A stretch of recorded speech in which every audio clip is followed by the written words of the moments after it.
Hello everyone, welcome back. आज के इस वीडियो में हम डिस्कस करने वाले हैं साइंस के बारे में। डियर स्टूडेंट्स, जैसा कि मैंने आपको बोला था कि 20 अप्रैल से आपकी साइंस की क्लासेस स्टार्ट हो जाएंगी, तो मैंने जैसा बोला था उसी प्रकार से आज 20 अप्रैल को आपकी क्लासेस स्टार्ट मैं कर रहा हूं। लेकिन क्लास को स्टार्ट करने का तरीका मेरा अलग है। आप लोगों ने सोचा होगा कि जब 20 अप्रैल को मुझे फर्स्ट वीडियो मिलेगा तो सिंपल सी बात है, सर मुझे फर्स्ट चैप्टर पढ़ाएंगे, इसका नाम है केमिकल रिएक्शन एंड इक्वेशन। लेकिन स्टूडेंट्स, मेरा पढ़ाने का तरीका थोड़ा सा अलग है। मैं बोलता हूं ना, पहले मैं माहौल बनाता हूं। जैसे मैंने मैथ का सिलेबस जब स्टार्ट किया, सबसे पहले मैंने उसका सिलेबस प्रोवाइड किया, उसको पढ़ने का तरीका बताया, उससे रिलेटेड बुक्स बताए। उसी तरीके से आज जो साइंस की क्लासेस स्टार्ट हो रही हैं, तो साइंस के रिलेटेड बहुत सी सारी इंफॉर्मेशन ऐसी हैं जो साइंस को पढ़ने से पहले हमें पता होनी चाहिए। जैसे अगर आपसे कोई पूछता है कि साइंस क्या है, तो वही टूटी फूटी डेफिनेशन आप पुरानी वाली अपनी बता देंगे और बुक वाली डेफिनेशन काफी लेंथी होती है। तो मैंने यहां पर अपने अकॉर्डिंग कुछ डेफिनेशंस को सेट किया है। उन डेफिनेशंस को बताऊंगा, साइंस के फुल फॉर्म को बताऊंगा, साइंस की जो ब्रांचेस होती हैं, साइंस के जो टाइप्स हैं उनके बारे में बताएंगे।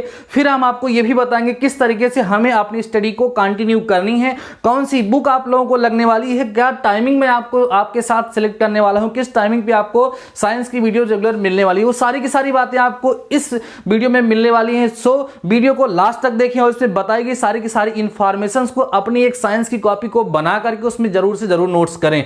तो अभी इस वीडियो में मैं आपको बताने वाला स्टूडेंट्स कि साइंस क्या होता है, व्हाट इज साइंस। तो पहले हम आपको बताएं कि साइंस जो है स्टूडेंट्स, वो लैटिन वर्ड साइंटिया से मिलकर के बना, इसको लोग साइंसिया भी बोलते हैं। लैटिन वर्ड क्या है, लैटिन भाषा है, वहां का वर्ड साइंसिया है, उससे हमारा साइंस बना हुआ, जिसका मतलब होता है टू नो मींस जानना। यहां पर मैं सारी चीजें लिख भी रखा हूं, इसलिए लिख दिया हूं जिससे आप लोग इसका स्क्रीनशॉट लेकर के और अपनी एक नोट्स बना सके। डियर स्टूडेंट्स, ये वीडियो मिलेगा ना, तो पूरा वीडियो देखने के बाद तुरंत आप साइंस की एक नोट्स बनाएंगे। आपको 3 नोट्स बनानी है, एक फिजिक्स की, एक केमिस्ट्री की, एक बायो की, ठीक है। उसके बाद फिर मैं आप लोगों को नेक्स्ट वीडियो में जब फर्स्ट चैप्टर स्टार्ट करूंगा तो बताऊंगा किस तरीके से आपको वहां पर नोट्स कंप्लीट करनी है। तो अभी आप देखिए, मैंने बोला कि साइंस जो है वो लैटिन वर्ड साइंटिया से बना हुआ है, जिसका मतलब होता है टू नो मींस जानना। तो इसके बेसिस पे बड़ी सिंपल सी डेफिनेशन मैंने यहां पे लिख दिया, to know about nature is known as science. Nature means प्रकृति के बारे में जानना ही साइंस कहलाता है।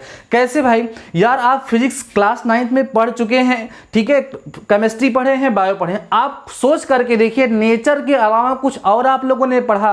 अगर हम बायो में पढ़ते हैं तो अपनी बॉडी के बारे में पढ़ते हैं, दूसरे की बॉडी के बारे में पढ़ते हैं। अपनी बॉडी को ही अगर हम लोग ले लें तो हमारी बॉडी क्या है, नेचुरल है, नेचर ने प्रोवाइड किया है। हमारे टीथ हैं, वो किससे मिलकर के बने हुए, कैल्शियम से। कैल्शियम एक एलिमेंट है जिसकी स्टडी हम केमिस्ट्री में करते हैं। फिजिक्स की बात करें तो हमारा जो फिजिकल, हम भोजन को करते हैं, कूचते हैं, चबाते हैं, तो वहां पर क्या करते हैं, फिजिकल वर्क करते हैं। तो कहने का मतलब यह है कि हम जो कुछ भी यहां पर स्टडी कर रहे हैं, हम अपने ईश्वर से बढ़ के, अपने गॉड से बढ़ के नहीं हो गए हैं। वहां पर जो नेचर में बना हुआ है, उन्हीं सारी चीजों के बारे में हम लोग सिस्टमेटिक ढंग से पढ़ते हैं। तो अभी आज के बाद अगर आप लोगों को कोई साइंस की डेफिनेशन पूछेगा तो बहुत ही सिंपल सी डेफिनेशन आप बताएंगे, to know about nature is known as science. आप वो पुरानी डेफिनेशन नहीं बताएंगे। देखो यार, सिंपल सी बात ये है ना, साइंस को हम एक लेक्चर्स में क्या पूरी लाइव डिफाइन करना चाहे तो कोई एक पर्सन उसको पूरी तरीके से अच्छे से डिफाइन नहीं कर सकता, क्योंकि साइंस बहुत ही ब्रॉड है। अभी नई नई खोजें उसके अंदर होती रहती हैं, ठीक है।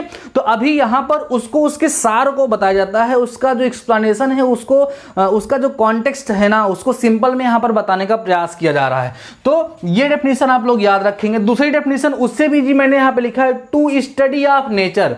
To study of nature. Nature जो है, प्रकृति जो है, उसी का स्टडी करना ही क्या कहलाता है, साइंस कहलाता है। तो दोनों डेफिनेशन में से 2 डेफिनेशन आप लोगों को इजी लगेगी, उस डेफिनेशन को आप लर्न रखिएगा। और हमेशा से अगर कोई आपसे पूछता है आज के बाद व्हाट इज साइंस, तो सिंपल से आप लोग बता देंगे, to study about the nature is known as science, या to know about nature is known as science. भाई जब स्टडी करोगे तभी उसके बारे में जानोगे, और उसके बारे में जानने का प्रयास करोगे तो आप क्या करोगे, स्टडी करोगे। तो ये साइंस की बहुत ही सिंपल सी और लॉजिकल डेफिनेशन है। इस डेफिनेशन को आप लोग अपनी कॉपी में नोट करके इसको याद रखेंगे। अब यहां पर छोटा सा फुल फॉर्म हमने लिखा है, फुल फॉर्म ऑफ साइंस। तो देखो SCIENCE होता है, इसका फुल फॉर्म हमने लिखा है। इस फुल फॉर्म देखो यार, जब हम लोग कोई भी नोट्स बनाते हैं ना, एक बात मैं और आपके साथ शेयर करना चाहूंगा। आप लोग सोच रहे होंगे कि सर आप PDF प्रोवाइड नहीं कराएंगे क्या? मैं सारी की सारी चीजें आपको प्रोवाइड करूंगा, PDF के फॉर्म में मैं आपको शॉर्ट नोट भी प्रोवाइड करूंगा। लेकिन मेरे डियर स्टूडेंट्स, मैं आपसे ये कहना चाहूंगा कि आप ऑनलाइन भले ही पढ़ाई करें, फिर भी आप बुक से दूरी ना बनाएं। बनाएं, बुक से आप कनेक्टेड रहें, बुक्स में अपने सिलेबस को देखते रहें और अपनी एक नोट्स खुद से बनाएं।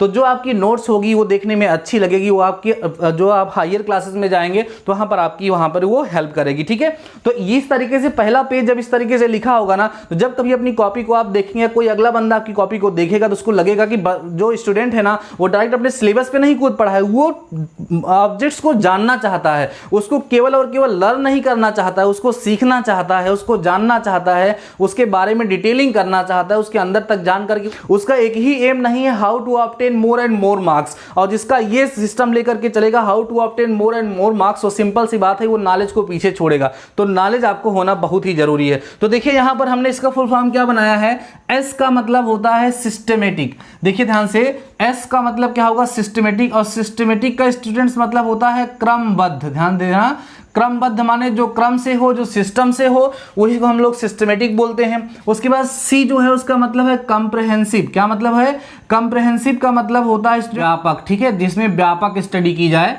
तो ये व्यापक होगा। उसके बाद आई फॉर होगा इन्वेस्टिगेशन। इन्वेस्टिगेशन का मतलब आपको पता है, इसका माने होता है जांच पड़ताल करना, किसी के बारे में जानने के लिए हम उसकी क्या करते हैं, जांच पड़ताल करते हैं। ठीक है, उसके बाद एक्सप्लेनेशन माने होता है स्टूडेंट्स यहाँ पर खोज। देखिए खोज, ठीक है, यहाँ पर हमने लिखा है ई फार होगा एक्सप्लोरेशन, जिसका मतलब होता है खोज करना, खोज इसका मतलब हो जाएगा। उसके बाद एन फार क्या होगा स्टूडेंट्स, नेचर। नेचर का मतलब आप जानते ही हैं कि नेचर का माने क्या होता है, प्रकृति होता है। और सी माने सी का मतलब होता है यहाँ पर काज। काज माने स्टूडेंट्स हम लोग बोलेंगे कारण। उसके बाद ई फार मतलब होता है इफेक्ट। इफेक्ट माने क्या होता है, प्रभाव। सही है, तो देखिए यहां से भी हम लोग साइंस की एक सिंपल सी डेफिनेशन बोल सकते हैं कि साइंस जो है वो है जिसके अंतर्गत हम नेचर में होने वाली चीजों के कारण, उनके प्रभाव के बारे में क्रमबद्ध एवं व्यापक रूप से जांच पड़ताल और क्या करते हैं, खोज करते हैं। उसी को ही हम लोग क्या कहते हैं, साइंस कहते हैं। तो ये साइंस का फुल फॉर्म भी आप लोग अपनी कॉपी में नोट कर लेंगे। अब स्टूडेंट्स बात आती है टाइप्स ऑफ साइंस। साइंस को कितनी कैटेगरी में कैटेगराइज किया गया है। सिंपल सी बात, जब हमारे क्लास 10th लेवल तक आती है तो हम लोग यही बोल देते हैं कि हमारे साइंस में 3 ब्रांचेस है। कौन कौन सी, फिजिक्स, केमिस्ट्री और बायोलॉजी। ठीक है, सिंपल हम लोग जान लेते हैं। लेकिन साइंस को डियर स्टूडेंट्स रियल में इस तरीके से कैटेगराइज नहीं किया गया है, तो मैं आपको इसका ओरिजिनल फॉर्म बताने वाला हूं। बाकी तो हम लोगों को फिजिक्स, केमिस्ट्री और बायो तो पढ़नी ही पढ़नी है। तो यहाँ पर जो साइंस होती है उसको 2 कैटेगरी में कैटेगराइज किया जाता है। एक होता है नेचुरल साइंस और एक होता है सोशल साइंस। ध्यान समझिएगा, एक हो स्टूडेंट नेचुरल साइंस जिसको हम लोग बोलेंगे प्रकृति विज्ञान, और एक होगा सोशल साइंस जिसको हम लोग बोलते हैं सामाजिक विज्ञान। ठीक है, अब ये जो नेचुरल साइंस होता है स्टूडेंट्स, इसको 3 कैटेगरी में डिवाइड किया गया है। इसमें होगा एक बायोलॉजिकल, एक होगा फिजिकल साइंस और एक होगा अर्थ साइंस। अर्थ साइंस का कुछ पोर्शन हमारे सिलेबस में है, वहां पर हम लोग उसको स्टडी करेंगे तो बताएंगे, हम लोग आपको बताएंगे किस चीज का है, किस ब्रांच का है, वहां पर मैं आपको बताऊंगा। ठीक है, तो ये 3 ब्रांचेस की हो गई। उसके बाद बात आते हैं सोशल साइंस। सोशल साइंस की 2 ब्रांचेस स्टूडेंट्स कौन कौन से है, साइकोलॉजी और सोशियोलॉजी। ठीक है, सोशल साइंस की 2 ब्रांच हो गई, कौन कौन सी, साइकोलॉजी और सोशियोलॉजी। तो इनके बारे में बहुत ज्यादा हम डिटेलिंग नहीं करने वाले हैं। अब तो ये सिंपल सा कॉन्सेप्ट जो मैंने आपको बताया है, इसको बता करके मैं अपने सिलेबस को स्टार्ट करने वाला हूं। तो ये सारे के सारे सिलेबस को आप लोग नोट कर लेंगे। अब बात आती है रेगुलर क्लासेस की और हमें सिलेबस पे चलना है। तो डियर स्टूडेंट्स, सबसे पहले मैं आपको वहां पर केमिस्ट्री पढ़ाने वाला हूं। ठीक है, कल से आप लोगों को केमिस्ट्री का रेगुलर वीडियो जो मिलेगा वो 5 PM पे मिलेगा। वैसे टाइमिंग तो ऊपर मैंने लिख दिया है, उसको आप लोग देख ही लिए होंगे, लेकिन मैं ये टाइमिंग यहाँ पे डिसाइड कर रहा हूँ कि केमिस्ट्री चलेगी कल से और 5 PM पर आप लोगों को रेगुलर वीडियोस मिलेंगे। जिस तरीके से आपको मैथ्स का 7 PM पे रेगुलर वीडियो मिल रहा है। जब हम लोग केमिस्ट्री का 1 चैप्टर कंप्लीट कर लेंगे तो हम आपको फिजिक्स पढ़ाएंगे, फिर उसके बाद फिर आपको मैं बायो पढ़ाऊंगा। तो इस तरीके से यहाँ पर आप लोगों को आपकी पूरी कंप्लीट साइंस मिलने वाली है। तो अब बात उठती है कि सर केमिस्ट्री आप पढ़ाएंगे कैसे, कौन सी बुक सर हमें लेनी पड़ेगी। तो अभी आप बुक वगैरह कुछ मत लीजिए, अभी हमारी एक छोटी सी बात याद रखिए, उतना काम करके कल आप लोगों कल की क्लास को लेंगे। हमारी बात सुन लीजिए। देखो स्टूडेंट, जो आप लोगों ने क्लास 9th में पढ़ा है ना, उसमें आप लोगों ने मैटर को पढ़ा है, मैटर और इम्प्योर सब्सटेंस के बारे में पढ़ा था। उसके बाद आप लोगों ने स्ट्रक्चर ऑफ एटम पढ़ा है। ठीक है, उसमें एटम्स और मॉलिक्यूल्स को पढ़ा है। तो जो चैप्टर्स आप लोगों ने वहां पर पढ़े हैं, थोड़ा सा आपके पास आपकी कोई शार्ट नोट होगी या बुक होगी, उसको थोड़ा सा आप लोग रिवाइज कर लीजिएगा, जिससे आप लोगों को 10th की फर्स्ट क्लास जो केमिस्ट्री की हमारे 5 PM पे होने वाली है, उसमें आपका इंटरेस्ट बन जाएगा। मैं फिर से बोलूंगा कि बुक से दूरी ना बनाएं, बुक से अपना सिलेबस जरूर से जरूर देखते रहें। ठीक है, तो आशा करते हैं इस वीडियो में बताई गई जितनी भी इंफॉर्मेशन हैं सब के सब आपको अच्छी लगी हुई होंगी और इसको आप लोग कंप्लीट कर लेंगे और नए उत्साह के साथ कल 5 PM पे हम लोग मिलेंगे अपने केमिस्ट्री के फर्स्ट चैप्टर के साथ, जिसका नाम है केमिकल रिएक्शन एंड इक्वेशंस। तो ठीक है, शानदार रहिए, मस्त रहिए, पढ़ते रहिए, मिलते हैं नेक्स्ट वीडियो के साथ, तब तक अपना ख्याल रखिएगा।